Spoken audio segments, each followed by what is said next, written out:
Lalo na yun si Joel Chua who lied here in this show na wala siyang sinabi in your face, all of you here, na hindi raw niya ginawa yun.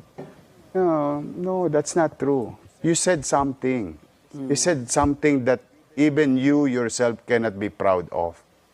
To me. Okay.